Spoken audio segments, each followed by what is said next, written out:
My name is Dr. Raoul McLaughlin. My subject is trade beyond the imperial frontiers and its impact on the Roman economy. I have published several books on this subject. This talk is based on a paper I published in the academic journal Classics Ireland. This is part one of a talk on the Emperor Claudius and the Sinhalese king. The question is, how did the Romans meet the Sinhalese?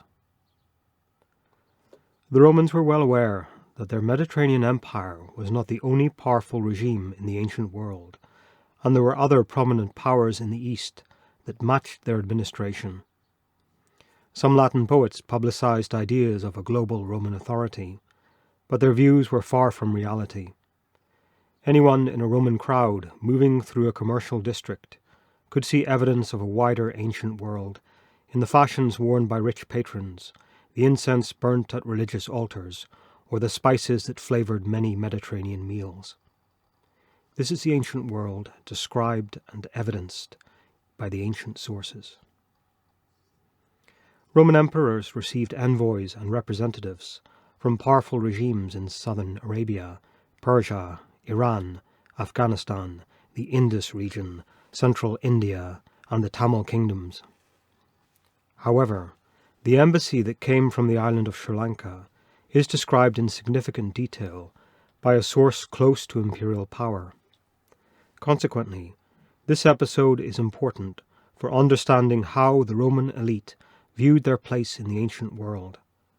This first contact allowed important advancements in international commerce, as Roman merchant ships began trade voyages into the Bay of Bengal. Before the reign of Claudius, Sri Lanka was presented in Roman writings as the most distant and inaccessible region of the known world. Greek authorities first became aware of the island during the campaigns of Alexander the Great, when Macedonian armies explored and conquered the Indus territories in 326 BC. Indian accounts confirmed the existence of a large island positioned somewhere off the southeast coast of the subcontinent, known by the Sanskrit name Tamraparni, meaning copper-coloured leaf. The Greeks called the island Taprobane, but as Alexander and his generals did not explore the west coast of India, early accounts of this island remained vague and unsubstantiated. When the Parthians seized power in Iran, direct overland contacts between India and the Mediterranean were restricted.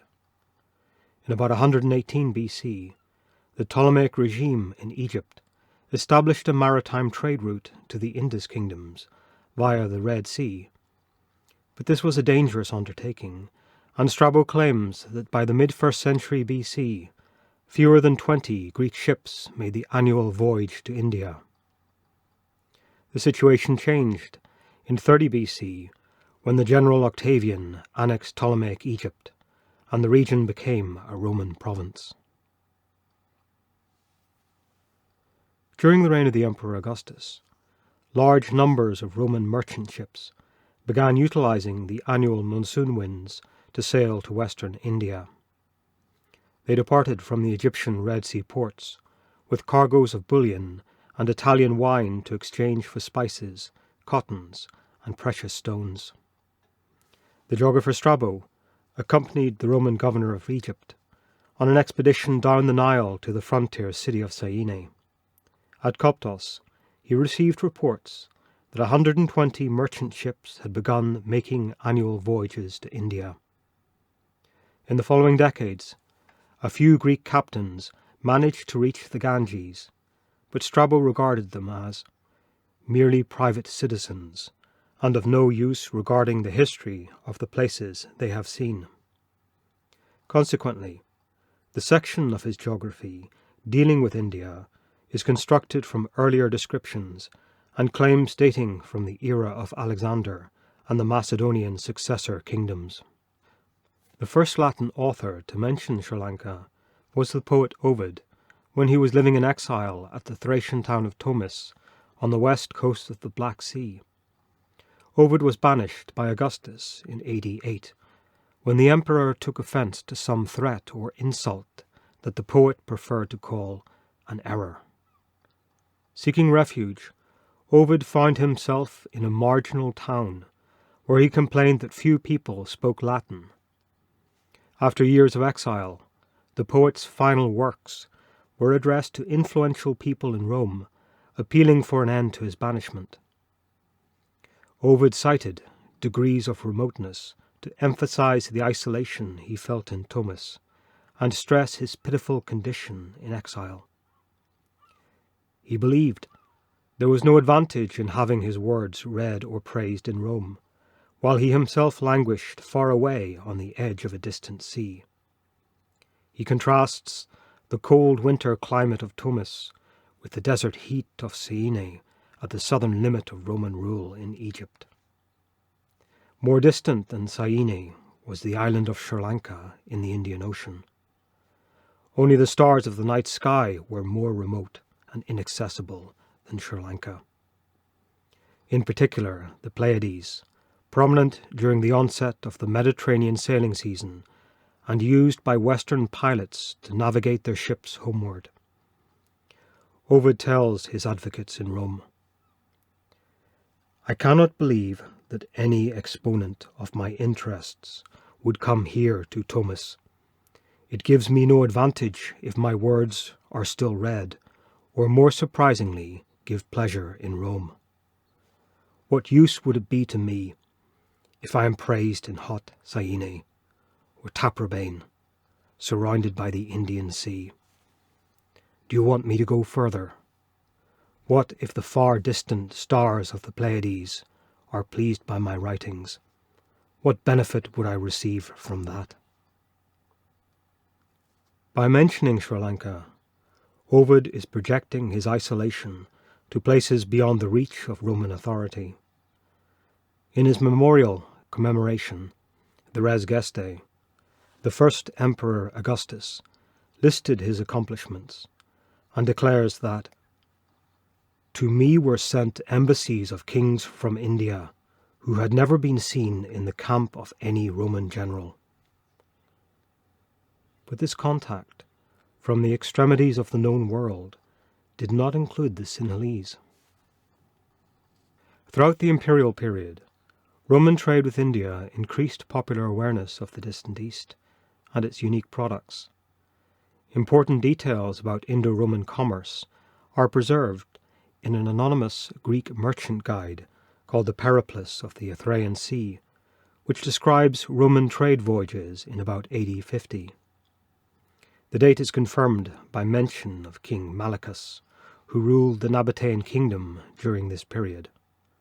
The author describes how the first Greek captains explored the Indian seaboard by generally following the coastline and did not visit outlying islands. He explains that men used to sail the whole coastal route in smaller vessels that followed the curves of the bays. However, by AD 50, ships were making direct crossings to the west coast of India from southern Arabia and the Horn of Africa.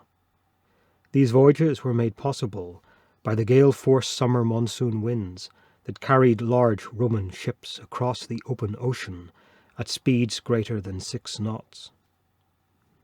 Ships bound for northern India covered 1,000 miles of ocean in about 7 days, while vessels headed for the Tamil lands launched on a southern course to cross more than 1,600 miles of open sea in just over 10 days. The Periplus explains, "Although this voyage is hard going, it is absolutely favorable and shorter." The large size of these ships is confirmed by a 2nd century Greek document found in Egypt, known as the Musris Papyrus. The document is a legal contract describing transport arrangements for over 220 tons of cargo brought back from Tamil India aboard a Roman ship called the Hermopollon. The deep-hulled ships that the Romans used on these crossings had difficulty navigating shallow waters, as confirmed by the Periplus, when the author describes special loading and docking arrangements for Roman vessels at estuary-based ports in India.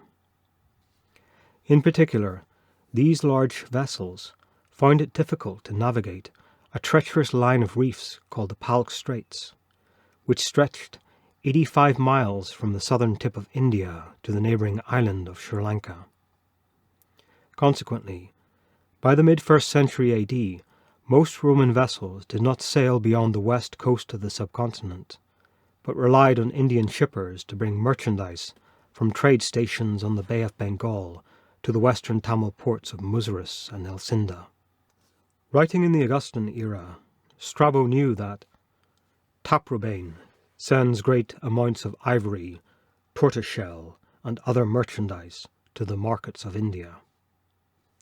Later, during the time of the Periplus, Roman merchants still received Sinhalese goods, mainly from Tamil intermediaries, including valuable ivory, turtle shell, pearls, gemstones, and cotton clothes.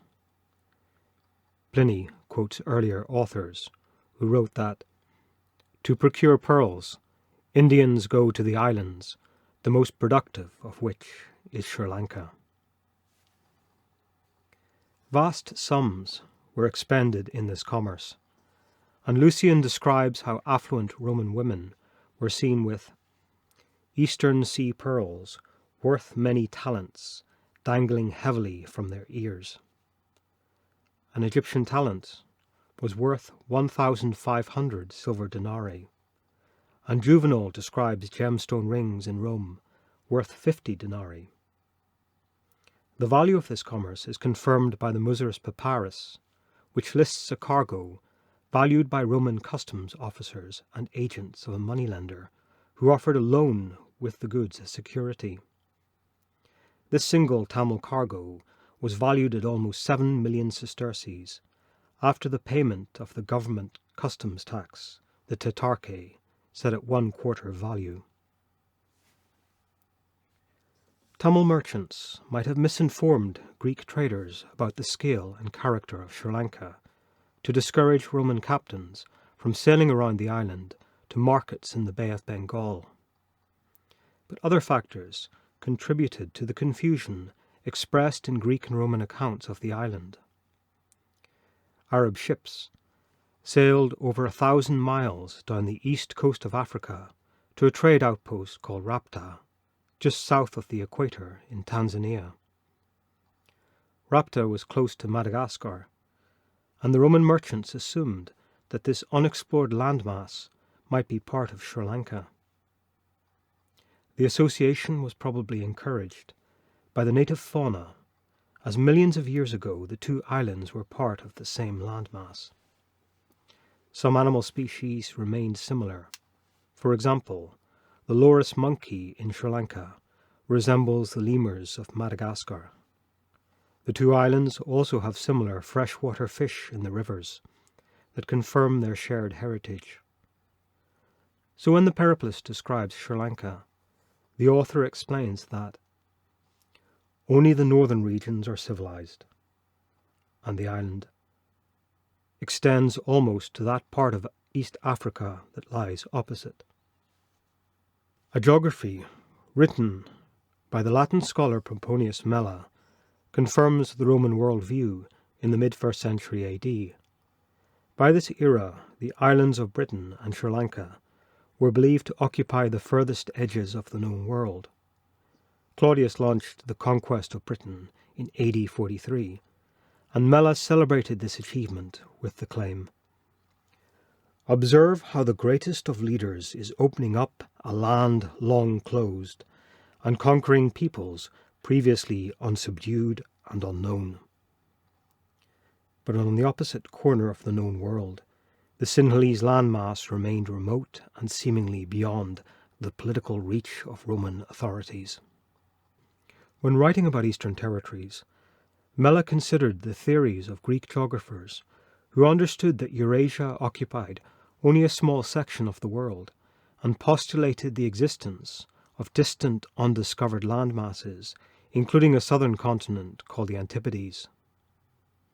Mela accepted the possibility of southern continents, but argued that it might not be possible to contact their inhabitants because of unbearably hot zones suggested by the existence of the Sahara, Arabian, and Iranian deserts. He writes, Taprobane is said to be either a very large island or the upper part of another world, the Antipodes. It is inhabited, but because no one has sailed around it, the idea that it is the Antipodes is as good as true. Consequently, during the reign of Claudius, the Roman regime was not anticipating any state-level contact from the Sinhalese. Pliny the Elder provides the most detailed extant account of the first contact that occurred between the Sinhalese government and the Roman state. These events took place within Pliny's lifetime, though he was probably not in Rome to witness them directly.